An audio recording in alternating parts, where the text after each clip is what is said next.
Et aussi, il faut avoir des sponsors dans la compagnie où tu travailles pour pouvoir t'épauler et pouvoir être là pour ouvrir les portes de ton next step. Je ne suis pas une personne qui fait les choses juste parce que c'est comme ça. Mm. La tradition veut, la culture veut, tick the box, where you will be able to listen to your inner self, Mm. you will be very successful. La carrière, oui, mais la santé d'abord, le bonheur et apprendre to let go. Time is the ultimate currency. D'abord, il n'y a pas de balance. Bienvenue dans Success Conversation. L'objectif de ces vidéos est de vous éclairer, de vous inspirer, de vous aider à réaliser vos rêves et aller vers la meilleure version de vous-même. C'est une dame inspirante, battante, que rien n'arrête et généreuse, qui nous reçoit aujourd'hui à Singapour où elle est en business trip à presque minuit pour notre émission Success Conversation. Zakia Bi a 43 ans, elle est de Marrakech. Elle vit à Dubaï, mariée, avec un enfant de 9 ans. Après un doctorat en médecine en 2006 au Maroc, elle opte pour une carrière dans la pharma chez Novo Nordisk, où pendant 5 ans, elle va évoluer de conseillère médicale jusqu'à Clinical, Medical and Regulatory Head. En parallèle, elle fait un master en marketing et management à Lyon, et elle est vite chassée par Sanofi en 2012 pour couvrir la région Turkey, Middle East and Eurasia, où elle sera basée en Turquie, pour ensuite rejoindre les États-Unis, au New Jersey, en tant que Global Medical Director. Elle va très vite ensuite occuper des fonctions globales à Paris, puis la région Chine et Emerging Markets, pour enfin rejoindre son premier amour, comme elle dit, Novo Nordisk, deuxième entreprise pharmaceutique mondiale, en tant que VP Clinical Medical Regulatory Department et membre du CODIR, fonction qu'elle occupe aujourd'hui. Zakia est également très actif au niveau associatif, en étant membre notamment du HBA. Je suis très heureuse de la recevoir aujourd'hui. Bonjour Zakia. Bonjour Sophia, ça fait plaisir de te voir. Un énorme merci, plaisir partagé. Il est 23 heures chez toi. Tu nous reçois aujourd'hui à Singapour. Donc encore merci pour cet effort. Je sais que tu t'es levé déjà très tôt ce matin puisque tu es en business trip étant basé à Dubaï. Donc vraiment du fond du cœur et de la part aussi de toute la communauté Batten Borch, un grand merci de nous recevoir pour Success Conversation aujourd'hui. Ça fait un très grand plaisir, Sophia. Toujours un plaisir de te parler aussi, de vous recevoir ici avec toute la communauté à Singapour. Je pense se réveiller très tôt et ça fait partie du business et c'est pour une bonne raison. Donc, au Très contraire, avec bien. très grand plaisir. Merci beaucoup. Alors, ma première question, Zakia, c'est, est-ce que tu peux nous parler de toi, te présenter en quelques mots, ta famille, tes hobbies, voilà, ce qui t'importe aujourd'hui, avant de parler de la partie plus, on va dire, professionnelle? Bien sûr, ben, je suis médecin et maman d'un petit garçon de 9 ans. Et je suis aussi la fille d'un pédagogue. J'aime bien me présenter avec mon père, Allah yarhamou, qui a fait beaucoup pour l'éducation et qui m'a inspirée énormément. Donc, j'aime toujours quand je me présente, je fais toujours alliance à lui, à ma mère, Allah yarhamou bjouj. Ce que j'aime bien en plus de travailler, c'est marcher. J'aime beaucoup marcher, être en contact avec la nature. Ça m'inspire beaucoup. Ça m'aide à éclaircir mes idées. Et aussi, avant, je faisais ça avec un travail associatif quand j'étais au Maroc et ça me manque énormément. Je marchais dans les montagnes avec un groupe, on l'appelait les pieds marcheurs et on alliait marche, mais aussi travail associatif. On aidait les petites filles en âge de scolarisation et aussi toutes les personnes qui avaient besoin de notre aide quand on faisait des consultations gratuites. Et donc, c'est pour ça que j'aime beaucoup la marche. Quand je suis partie de Dubaï, ça m'a manqué le fait de l'avoir avec le travail associatif. Donc, je le fais toujours, mais je le fais quand je voyage à travers le monde dans mes business trips. D'accord, d'accord. Zakia, qu'est-ce qui t'a, selon toi, le plus forgé pendant ton enfance? Tu as parlé à l'instant, de ton père, Allah yarhamou, que tu aimes bien, présenter dès que tu parles, de toi. Qu'est-ce qui t'a le plus forgé dans cette force de travail que tu as, dans ce côté aventurier où tu as toujours su prendre des risques, mais aussi, dans, ta résilience avec, les épreuves que tu as connues, notamment une épreuve dont tu nous parleras si tu le souhaites au niveau personnel. Et qu'est-ce qui t'a le plus donné de force selon toi, que ce soit durant ton enfance ou ton adolescence? Je viens de dire que, j'aime beaucoup me présenter, être la fille de mon père qui était, Allah yarhamou, un très grand pédagogue et qui a formé, des milliers et des milliers de personnes qui aujourd'hui ne jurent que par son éducation. Donc, Baba Allah yarhamou, il nous a éduqués à être engagés, à être responsables, à être aussi très indépendantes. Donc dans nos choix, mais aussi à respecter ce qu'on fait. Donc, dès petit âge, j'étais je pense au CE5 où, je partais toujours à 7h30 du matin alors qu'on commençait à 8h parce que j'avais un groupe d'étudiants où j'étais responsable de leurs devoirs à cet âge. Donc, je partais, je voyais ce qu'ils ont Ça fait besoin. quoi CE5? C'est quel âge à peu près? J'avais, je pense dans les 10 ans, 10 ans. D'accord.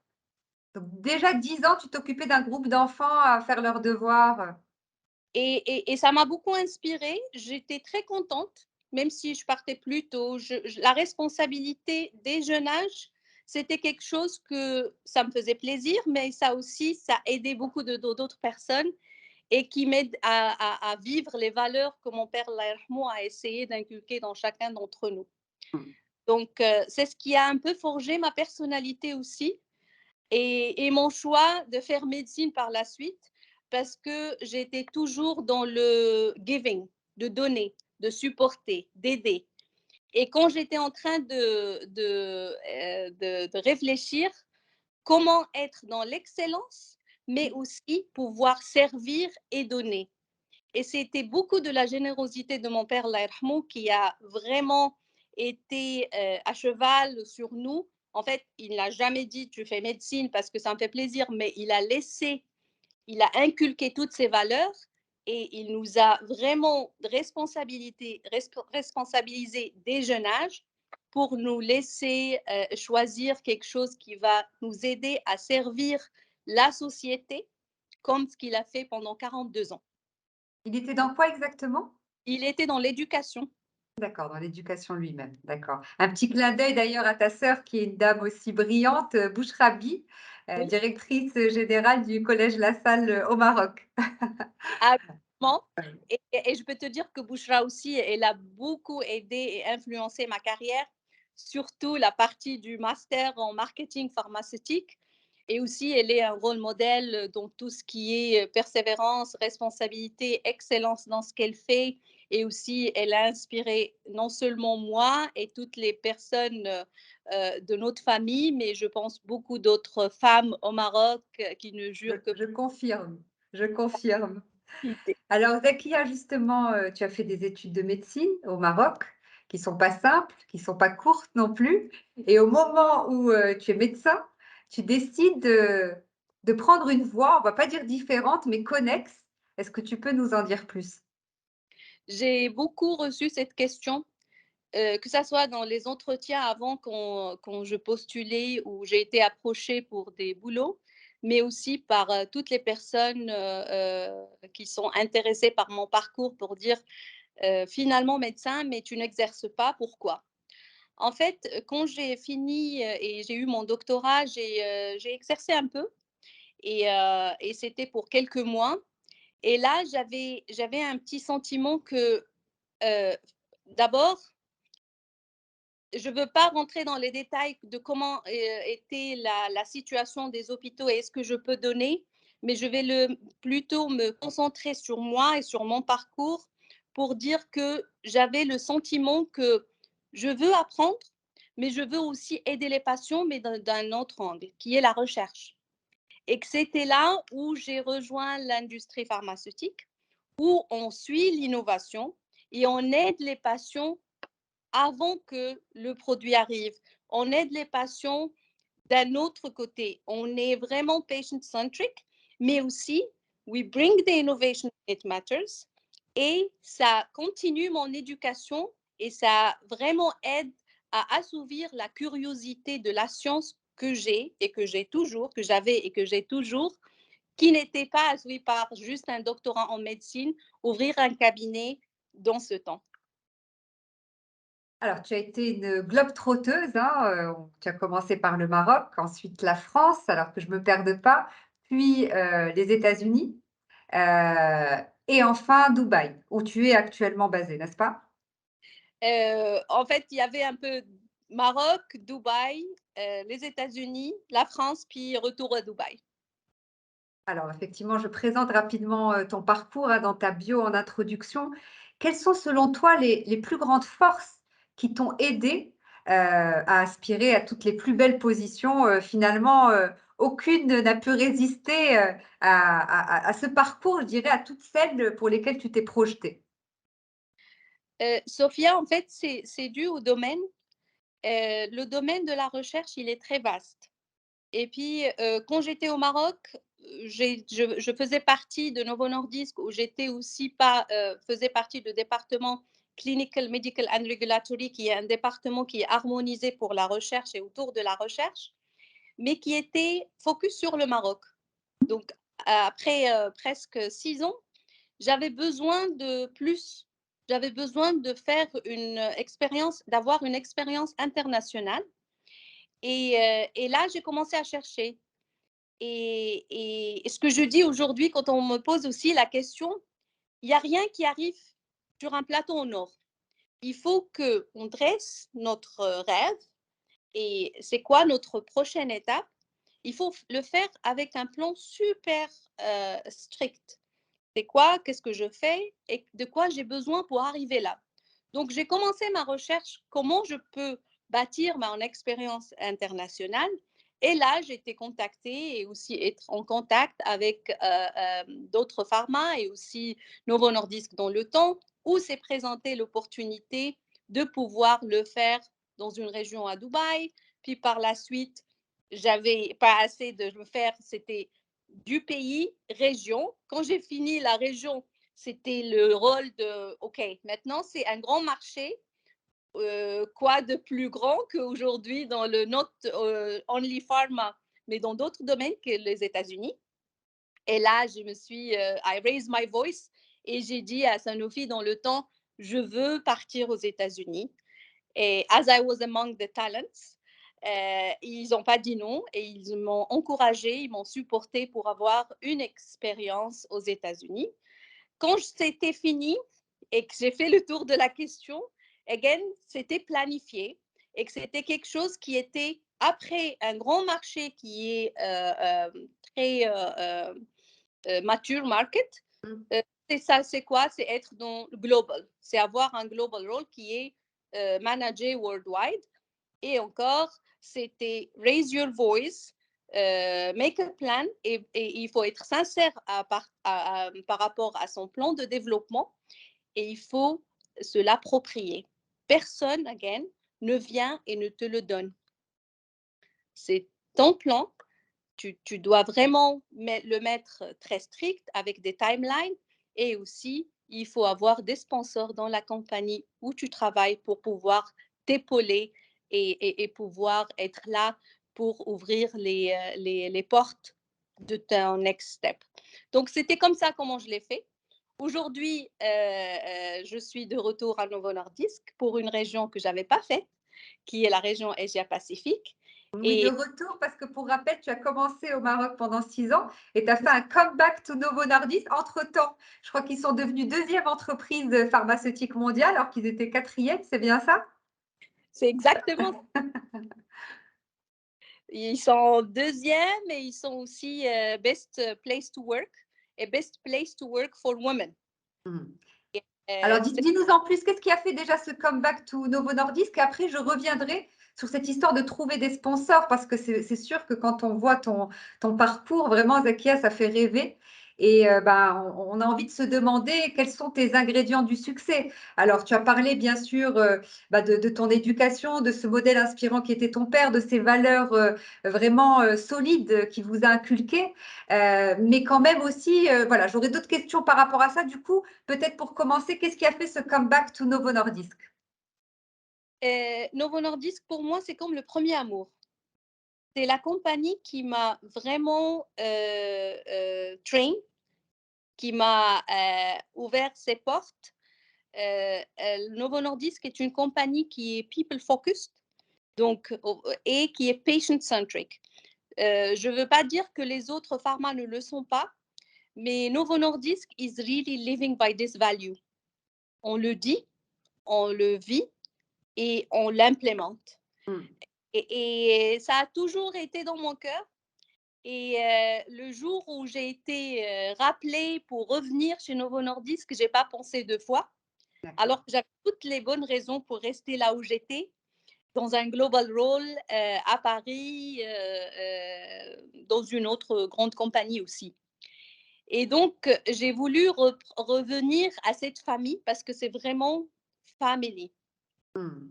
It makes you feel part d'une famille où on partage the same purpose and the same vision, qui est aider les patients à améliorer leur qualité de vie et aider les patients par le fait de pousser l'innovation et la recherche pour régler tous les problèmes d'autres maladies qui sont vraiment rares. Des fois, Ça qui t'a drivé, c'est le sens. D'ailleurs, comment se manifeste cette orientation, très people et même très woman? En particulier, tu disais chez Novo Nordisk. Comment est-ce que concrètement ça se manifeste, dans le groupe?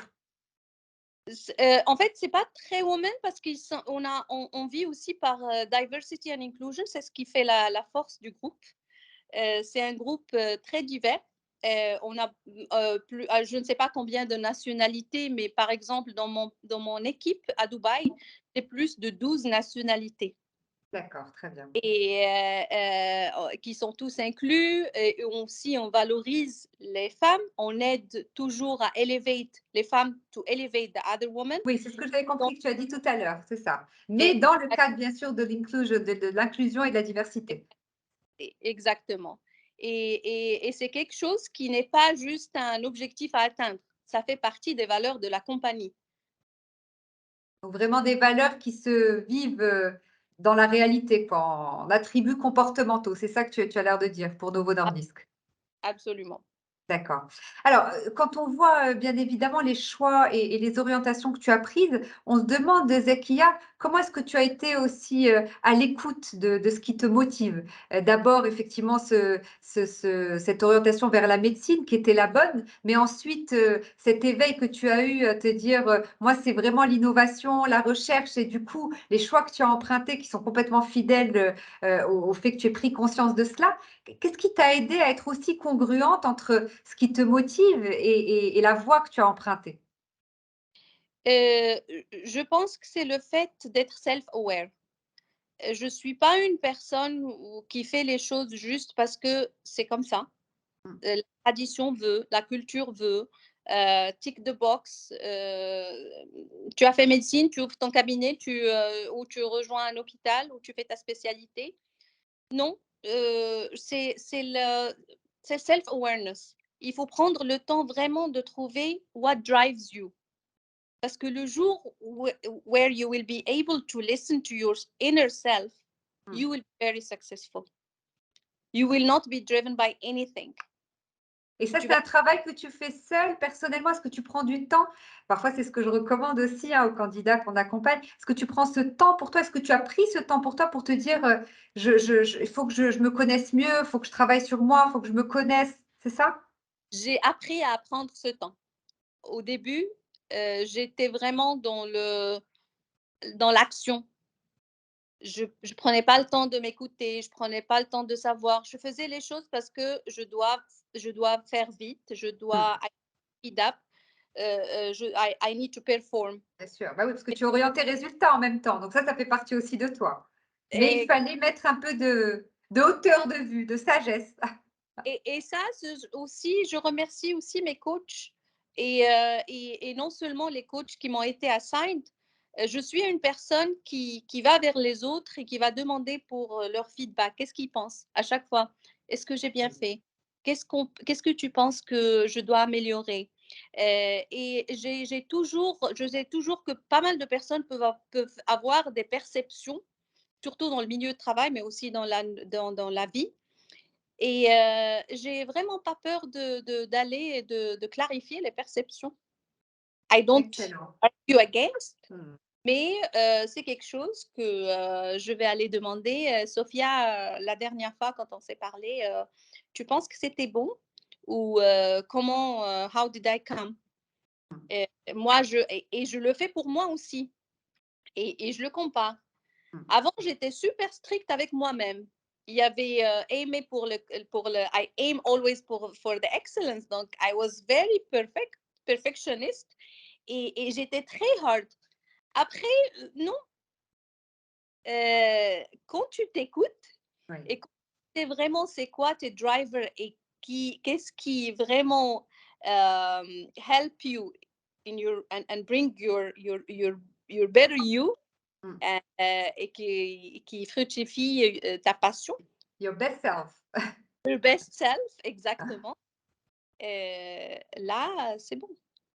Absolument, absolument.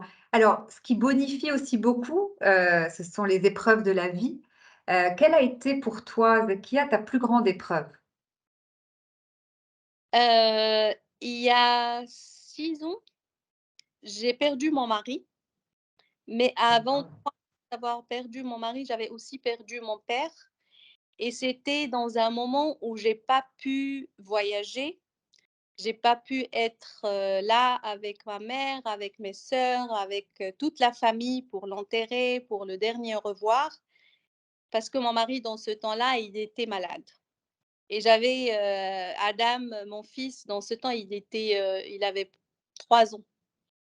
3 mois après, j'avais perdu mon mari et c'était vraiment, l'épreuve la plus dure de ma vie, mais aussi, pour être positive, la positive que je suis, l'épreuve qui a forgé la personnalité que je suis aujourd'hui. Je veux pas dire que je vais mettre, la vie en rose pour les gens qui écoutent. Mmh. C'était très dur. C'était très dur parce que je suis une personne qui n'aime pas, sentir, la pitié aux yeux des autres, et qui aide beaucoup, mais qui ne laisse pas les autres l'aider. Donc j'étais vraiment dans un survival mode. Je devais être parfaite, je devais être là pour mon fils, la mère, le père, tout. Et ce que j'ai fait, c'est mon grief était de m'inonder dans le travail. Donc je travaillais comme 2, matin et soir. Je voyageais, je prenais mon fils avec moi là où Ce qui était déjà pas mal avant, mais tu l'as fait encore plus, si c'était possible. parce que c'était pourquoi et quand j'ai réfléchi, parce que par la suite aussi, j'avais pas honte de dire que par la suite, ça m'a pris 2 ans pour demander de l'aide d'une psychologue, que je remercie énormément, docteur Fedwa, qui m'a vraiment aidée. Mais avant, j'ai fait ça parce que c'était vraiment ma passion, le boulot avant, Mmh. cette crise. Bien sûr. Et Mmh. donc quand ça arrive, ce qu'elle m'a expliqué, c'est que on va à ce qu'on aime le plus. Bien Donc sûr. je me suis inondée dans ce que Mmh. vraiment j'aimais. Mais pour moi, cette épreuve, quand j'ai dit que ça a forgé ma personnalité d'aujourd'hui, ça m'a vraiment aidée à voir qu'est-ce qui compte dans cette vie. La carrière, oui, mais la santé d'abord, le bonheur et apprendre to let go. Pas tout est important. Ce qui est important, c'est vraiment la famille, la santé et être heureux. On peut être heureux par le fait d'être successful et être carriériste et être tout ça, mais c'est ce qui est vraiment important. Ça m'a aussi, rendue je l'étais peut-être avant, mais ça m'a aussi rendue à être plus généreuse. Généreuse avec mon temps, généreuse envers les autres parce que je me suis dit: «I had a lot of glory in my life, Bien sûr, j'ai dû travailler très, très, très, très, très, pour l'avoir. Mais pour moi, c'était a giving moment. Ça m'a poussée à m'arrêter et à aider les autres. Maintenant, si tu me dis ce qui me motive, c'est vraiment être une personne and I want to be remembered for it, pas pour toutes mes performances, l'excellence et tout. Bien sûr, ça peut l'être. Mais si demain, tu me poses la question, qu'est-ce que cette épreuve a laissé et qui m'a poussée à aussi me projeter dans le futur et me dire what I want to be remembered for. I want to be remembered to be someone who opened doors for others and gave them safety to grow. Merci Zakia, c'est très, très inspirant. Du coup, une transition, intéressante par rapport à ça. Comment est-ce que tu arrives, à maintenir un peu ce work-life balance, hein? Tu parlais de bonheur, on parle aussi d'épanouissement, hein. Vu comme tu es performante, c'est que tu es certainement, aussi épanouie aujourd'hui, hein. Tu sais à quel point je crois en le perfillment, c'est-à-dire que pour être performant, il faut être aussi, épanoui. Comment est-ce que tu arrives à gérer cet équilibre entre tous ces voyages, toutes ces responsabilités, toute cette générosité, parce que je sais aussi que tu es très active au niveau, associatif, mais aussi ton rôle, de maman avec ton fils de 9 ans, ton rôle d'épouse puisque tu es remariée, aujourd'hui. Comment est-ce que tu arrives à gérer tout ça? Le temps étant, ce qui la ressource la plus précieuse et la plus rare aujourd'hui. Time is the ultimate currency. D'abord, il y a pas de balance. Il faut accepter qu'il y a pas Ah, de merci. work-life. C'est pas mal. OK. Il y a pas de balance et il faut l'accepter. J'accepte qu'il y a pas de balance et que des fois, il faut que je travaille beaucoup. Je donne l'exemple avec ce business trip. Mmh. Je vais pas voir mon fils pendant 2 semaines. What work-life balance is? There is no work-life balance. Mais j'ai appris aussi à être tolérante par rapport à ça. Mmh. Par rapport Très à toi, du coup? Mmh. par rapport à moi et par rapport au fait que it's fine. C'est bon, c'est OK de ne pas avoir a work-life balance parce que là, j'ai appris à mettre mon énergie là où je suis le plus demandée. Quand je dois être là pour les présentations de mon fils ou pour l'accompagner pour ses compétitions de football, comme il adore le foot, je vais tout faire pour être là. Mais quand aussi je dois être là pour visiter un centre de recherche clinique et voir nos patients et devoir les aider là où ils sont dans le monde, je vais aussi être là. Mmh. Et if I'm missing something here or there, it's fine. Et c'est le message que je veux envoyer à toutes les femmes Ouais. qui travaillent et qui ont des enfants, que ce soit de bas âge ou adolescents ou quoi que ce soit. Il faut juste être tolérante avec vous-même. Tant que c'est ta passion, parce que je crois que c'est ta voix en fait. This is your voice. That's why you're here. Je pense que c'est parce que tu penses que tu es faite pour ça sur cette terre et du coup, tu te dis: «Je suis sur ma mission de vie» en fait, n'est-ce pas? Exactement, exactement. Et j'ai appris to let go. Les choses qui sont pas importantes, je mets plus d'efforts là-dessus. I only focus on what matters. Mmh. Mmh. Avant, j'étais super perfectionniste. J'ai voulu être excellente sur tous les niveaux, sur tous les fronts. Et je pense, nous les femmes, on a tendance à être perfectionnistes pour Ah, pouvoir bien sûr, tu peux le voir dire comment on est et à culpabiliser et à aussi. culpabiliser. Et c'est pour ça que je dis, c'est OK. Il ne faut pas culpabiliser. On fait ce qu'on peut et on fait beaucoup déjà. Et on le fait avec beaucoup de cœur, ce qui le rend encore plus beau. Bravo d'assumer autant, c'est rafraîchissant comme position. Comme tu dis, pas de work-life balance, mais je suis à fond dans ce que je fais et chaque moment, je donne à fond à chaque chose qui importe, en fait. D'où l'importance de savoir ce qui importe, pour pas se perdre et perdre son temps. Exactement. Quels sont selon toi, Zakia, les ingrédients du leadership? Quelles sont les clés de succès d'un leader? C'est d'être près de l'équipe et être aussi, quand je dis être proche de son équipe, un leader, et d'avoir un active listening. Un leader qui écoute, il peut faire un bon coaching, il peut supporter l'équipe quand ils ont vraiment besoin et savoir quand ils ont besoin, ne pas attendre qu'ils soient cold. Et un bon leader aussi est un leader qui open doors for people to grow and give them a safe environment. Qu'est-ce que je veux dire par safe environment? C'est OK si on rate une présentation. C'est OK si on fait des erreurs dans un projet. Mmh.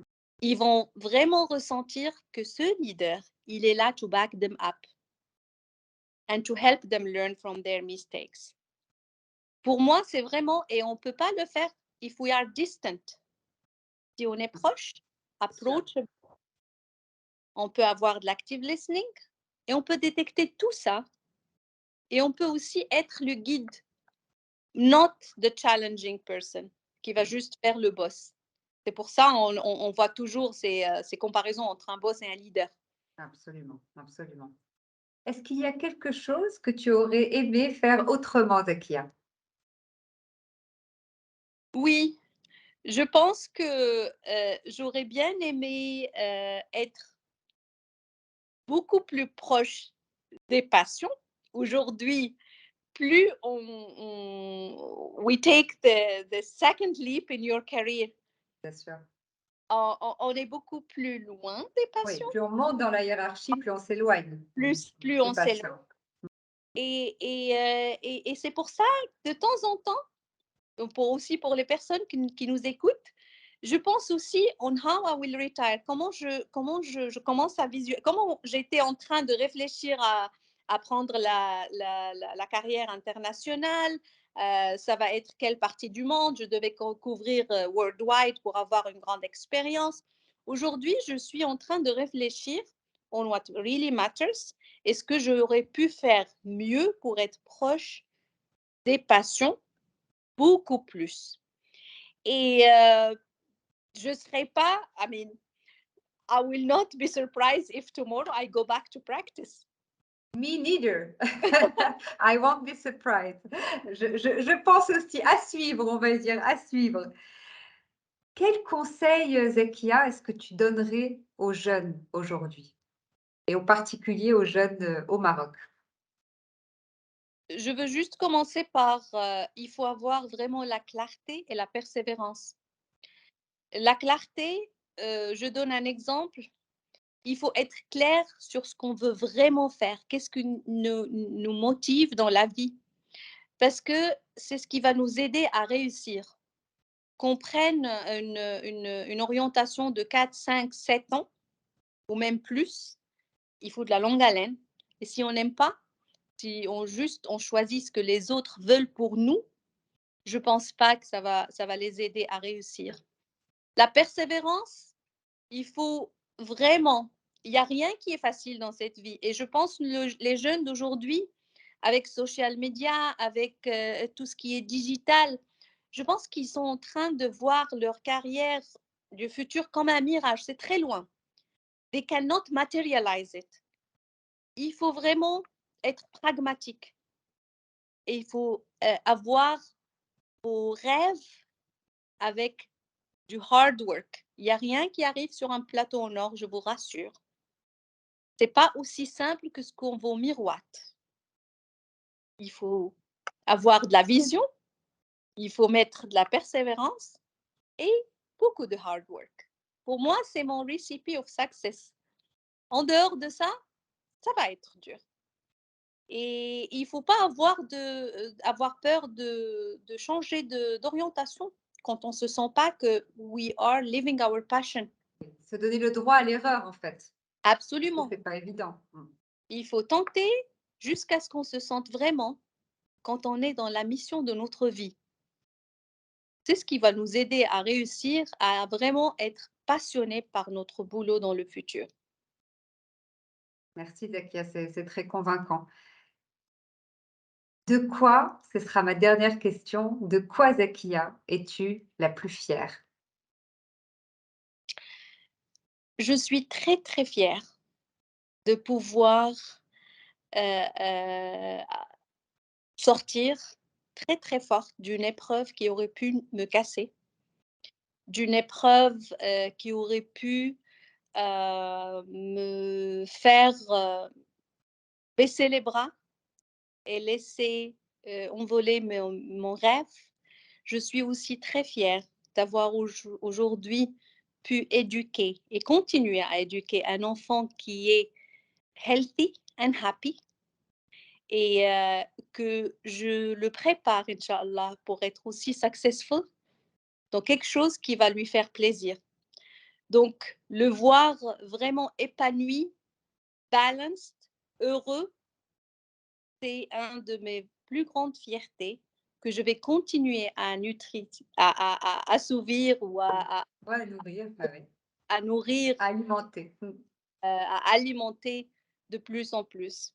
Donc, c'est ça ce qui dont je suis très, très fière. Mmh. Eh bah, écoute, on est fiers en tout cas aussi que tu sois marocaine et que tu brilles de là où tu es. Vraiment, Zakia, c'était un délicieux moment pour moi. Un grand, grand merci. Il est presque minuit chez toi. Je sais qu'en plus, tu t'es levée très tôt et que tu as une grosse semaine qui t'attend. Merci pour ta générosité, d'avoir pris ce temps pour nous. Un énorme merci et je te dis à très, très bientôt. Merci beaucoup, Sophia. Ça m'a fait énormément plaisir. Toujours ces discussions avec toi. On peut discuter des heures et des heures. J'en ai jamais assez. Au plaisir de te revoir au Maroc bientôt, Inch'Allah, et puis d'autres émissions ou d'autres opportunités de s'entretenir. Merci beaucoup, et j'espère qu'on pourra te recevoir effectivement, au Maroc, peut-être pour un événement, en live cette fois-ci. Au Et revoir Zakia. au revoir. Merci.